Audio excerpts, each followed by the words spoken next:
structure. And so when you ask somebody a question, that's very simple to answer, like what is your name? Sometimes they get very nervous because they're thinking about what's the structure of the sentence that I have to make instead of just answering their name. Nervous, my name was Abur. Because nervous. And then I say, well, what was your name now? Now. Oh, because it was Abur. Maybe Cepot. But we never really correct that mistake. A native speaker will just allow that. That's okay, I understood. Your name is Abur. It's not was Abur, but I would never correct that. Because I'm nervous. And we never do that with our children. Yeah. With our children, when they're little, they say, oh, I go store, and we don't care. The structure is wrong, we don't bother to correct it because they're just little kids. So we let them speak wrong, but they eventually hear us speaking right. And so in hearing us speaking, then they learn to correct their own mistake over time. But if we correct that mistake very harshly, every time, what happens is the child will feel scared. Yeah. So every time they make a mistake, either in the home or really in reality, it happens in a classroom where the teacher is very strict and says, you must, use the right structure. And so after a while, every student in that classroom or every child in the household where the parent is very, very strict about correcting every single mistake in structure, that child learns to be silent. That child learns not to speak, because if they speak, they might get punished. So speaking wrong brings punishment, and so that punishment causes the child to say, better to be silent than to be punished. And also there's a fear that will well up in the child's heart, because I have to speak right or I'm going to have a consequence, right? So not good news, so this is sort of the situation, with learning English when it's based on the rules and the structures. So it doesn't increase fluency, it increases fear. And English has a lot of rules. And exceptions to rules. It's so frustrating. Frustrating. I mean, same idea when I was in junior high school. So that is in your side, So this is in my side. Honestly, I feel scared with the teacher, and then my friend and also some of the teachers said, kamu bodoh in English, don't say something in English. Upset, So some of my friends, I hate English lesson, So, but me, because I have a lot of friends, so you should learn English and produce English by your mouth correctly. Because I like a movie, so the key to understand what did they say, so I learn English. Even my friends, my colleagues, bad English or something, I don't care. And then, excuse me, ma'am, I don't care with your grammar, but grammar is important, but I don't care with your grammar. When I say something in English, that's my experience. So, how was your opinion? What do you think about that? I think there's many different causes of problems in terms of learning language. That's one of them that I've seen. I can understand it though, because I've only taken language Bahasa Indonesia for 2 years, right? And I can understand more. I can understand a lot in our meetings. But I'm very hesitant to speak because I can start saying something and then I forget one word, right? And it's like, that's why it's, I think if it's easier for me if I'm in a meeting where I can campur bahasa Inggris and bahasa Indonesia, because then I don't get stuck on one word. You can just put the English word in. And keep going. Keep going. Rolling. Going, It was really funny. I had the same problem. Like, I remember one time I was trying to remember what's the Indonesian word for makeup. you know, like what Yeah. women put on their Yeah. face. And finally I gave up and I said makeup, and they said, oh yeah, makeup, Yeah, that's the Yeah, word. yeah. You know, that's the word in Indonesian. You know, Yes. so they Yeah. just borrow it. Uh-huh. And so it was so much more relaxing than to Yes, just it is. throw the English word in there, see if people I watch understand. it Yeah. live. And if it's the same word, Yeah. they won't certainly Yeah. understand. So I agree with you. If you're in Yeah. an environment where you can speak both languages and mix them, Then it's easier. Yeah. it's much easier. So, So it kind of necessitates that you have a teacher who would permit that. Right? Yes. Oh, yeah. According to the topics. Or a friend that would permit Mhm. that. The topics And is not about not winter correct in the everything. US and the But one paper thing from the that United happens, States. I think, that's really fun is if you're in a club or a group of friends that's trying to learn the foreign language, Yeah, but because you're it's a already green screen, right? fluent in your mother By tongue. software, But you can commit that we're going to change learn the this background language, we're going to according practice to this the language topics of the together. conversation. What happens is that when you forget a vocabulary word and you just say it in your mother tongue, you know, Yeah. like it, Oh, yeah. I'm trying to chase my kucing. And everybody goes, oh, kucing is cat. Right. You know, so everybody sort of corrects the problem Oh, that yeah. happened together. Yep. And nobody Just is record ashamed, this for nobody our is first afraid. free Yeah. Yeah. thing. So it's Yeah, like yeah, a it's community, recorded when you now. learn in a community that's committed people can to access the speaking that recordings. language Yeah. and helping each other, it happens so It does. much more It rapidly. does. Yeah. Yeah. Okay. So yeah, that's one other thing that I think is important. If you want to learn language, you should have friends. Now the illustration I like to use is when you play badminton. Mm-hmm. You don't play alone. Yeah, That's yeah. not fun. Yeah, you just hit the thing up and down and up and down. It's never fun, yeah. So you need to have at least one friend, yeah. So one friend that you can practice badminton with, yeah. Now let's say that you and this friend decide we need to learn the correct way to play badminton. So we need the best teacher that we can find. That teacher is Taufik Hidayat. Very famous badminton player players. from Indonesia. He's Yeah. world champion, all of this.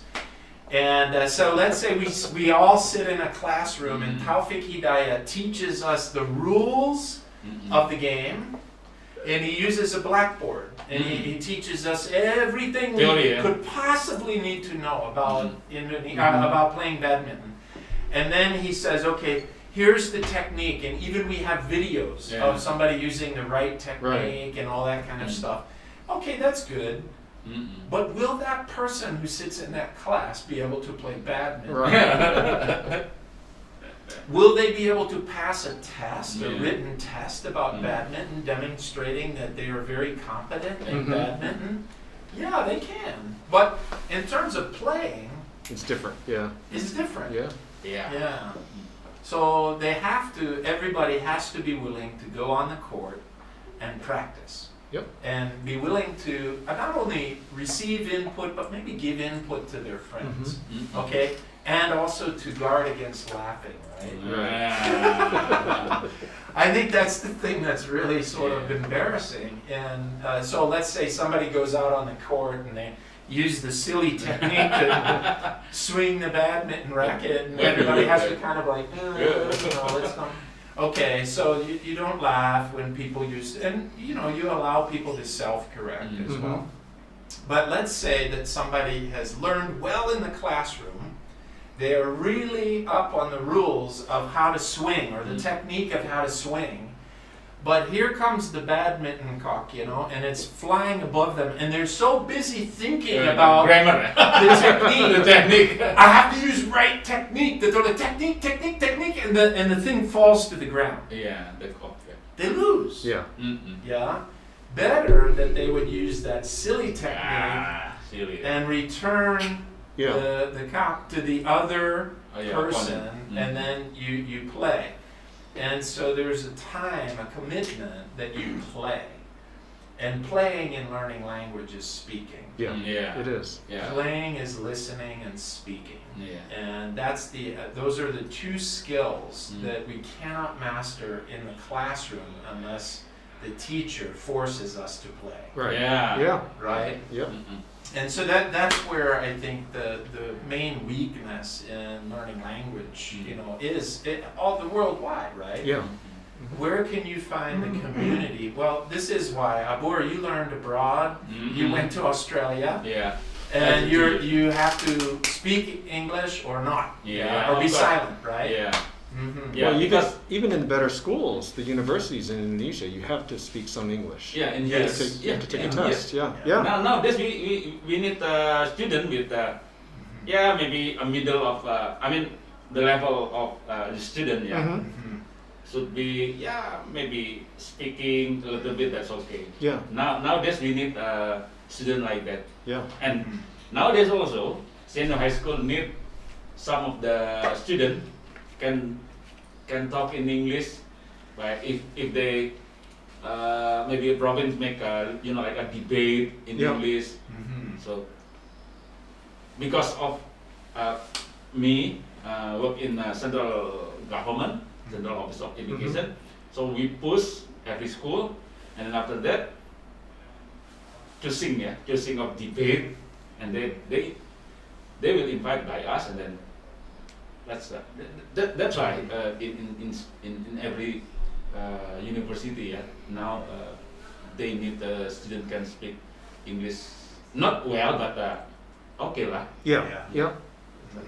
Oh. Yeah, so there are requirements even for university students here. There's tests, tests, but they're written tests. Yes, Written, yes. So and then we come back to the same problem. But the real test of a person's ability to communicate in the language is the speaking and the listening. Yeah. These are the active components of learning, right, and of speaking language. The passive components are reading and writing. Right. So we can read and write. We have time to correct our mistake. We have time to look up a word we don't know because we're reading. Right. But when you're listening, you have no time to let's go to the dictionary. Yeah, if you do that, then you lose the next several minutes of communication.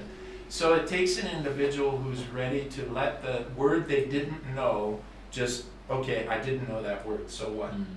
But I can probably put everything together. Right. So it's a different way of thinking. It's a different way of processing. Not everybody is able to do that. Yeah.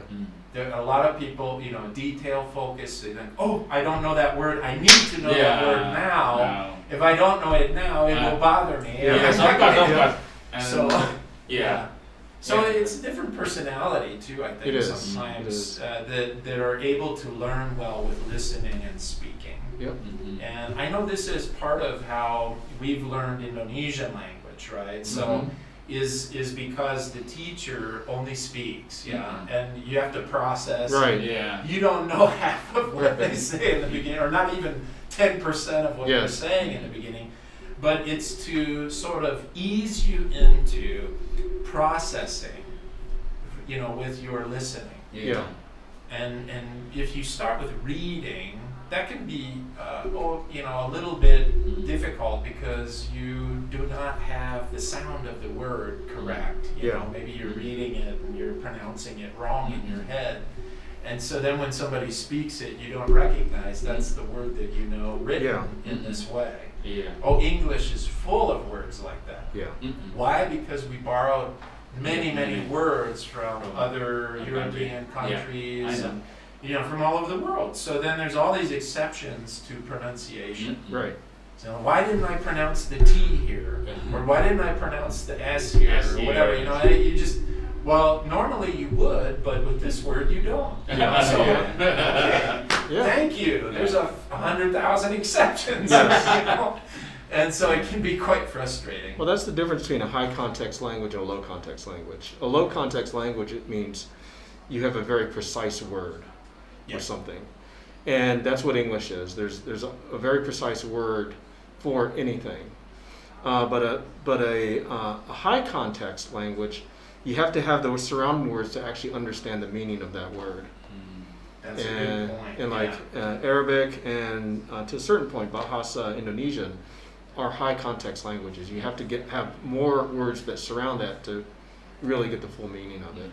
Yeah, so that it can have a very different meaning depending on what's next to it. Yes. Yeah. Yep. Yeah, and unless you know that, it can be quite frustrating. Yeah. Yeah. So It can be. You think, oh, this word always means this every time I see it, but no, if it's surrounded by this and that, it's different. It you is. know? Yeah. And even like tonal languages can be very frustrating because their tonal means the same sort of spelling, but pronunciation different. Yeah. Like you emphasize the first syllable or the second syllable or the last syllable or something like that. Oh, that can be very frustrating. Yeah. Thai language can be like that, I understand. Yep. And some of the Chinese language as well. So, yeah. Well, I think that's enough for our segment. Yeah. Okay, Well, then. really appreciate Okay. it. Yeah. Okay.